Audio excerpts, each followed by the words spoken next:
Joining me now, retired U.S. Army Brigadier General Steve Anderson. It was a great line of questioning there because it gets to the specificity of why this would be a risk to U.S. service members involved.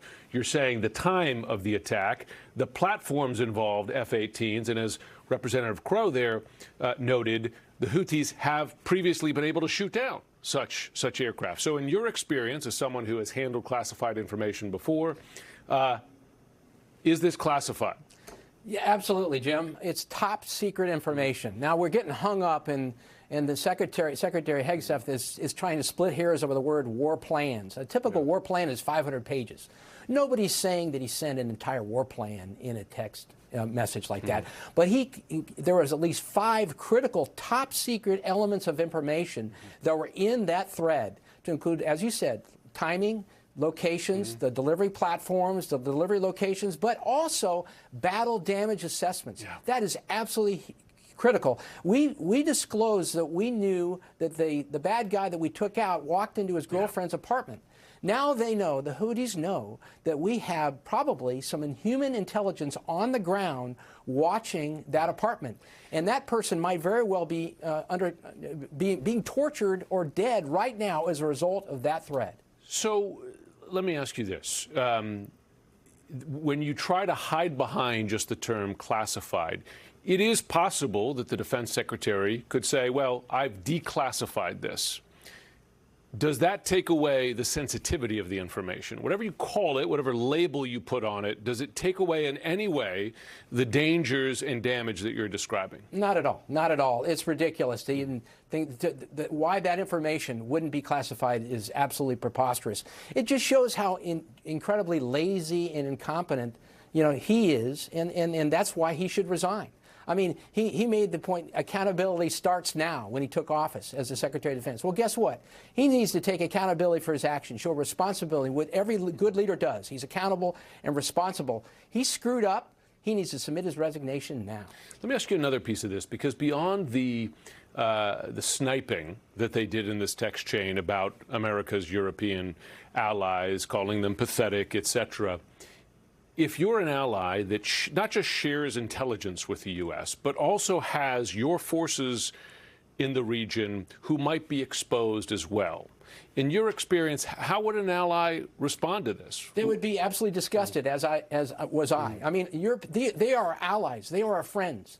The NATO alliance has been the greatest alliance in the history of mankind. It has stimulated 80 years of prosperity, not only in Europe, but in the United States. Yeah. And it's an incredibly successful alliance. And why we would ever seek to try to damage that alliance is beyond me.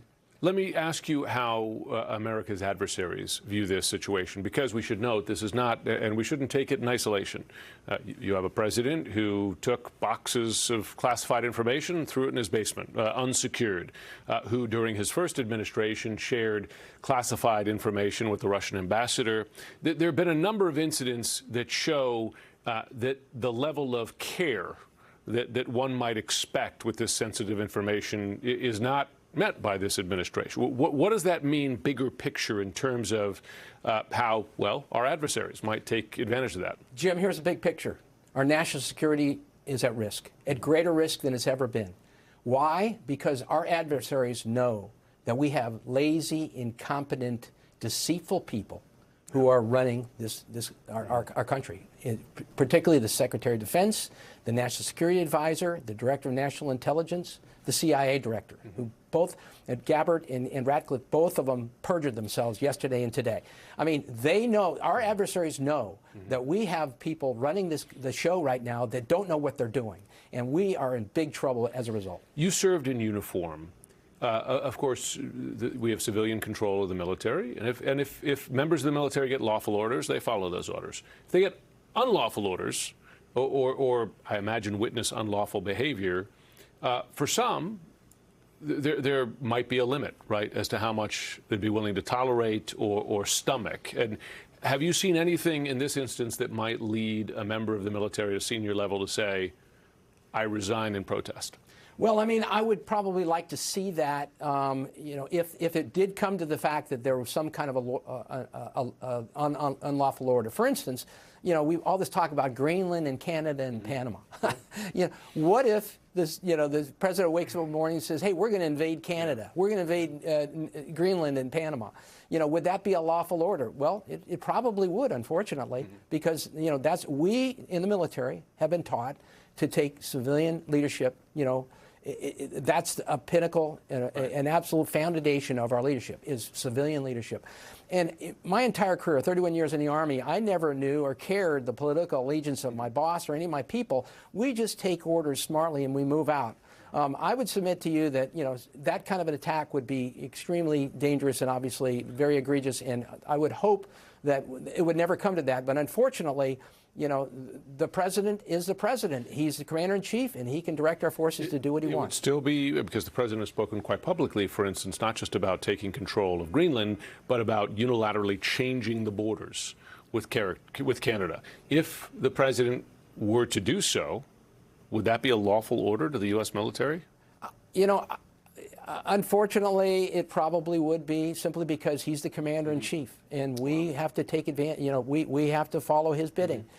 Now, I would hope that there are other means, obviously, to stop that from happening. The political, repercussions, I would hope, would change his mind. But we salute smartly when we're told to move out, and that's a foundation of our leadership, of our military. We've always believed that. We'll continue to believe that. We just hope that America, elects somebody who has the presence of mind and the smartness not to get it, not to cross that line, cross that threshold, and put us at risk like that. It'll be tested. Retired General Steve Anderson, thanks so much for joining us.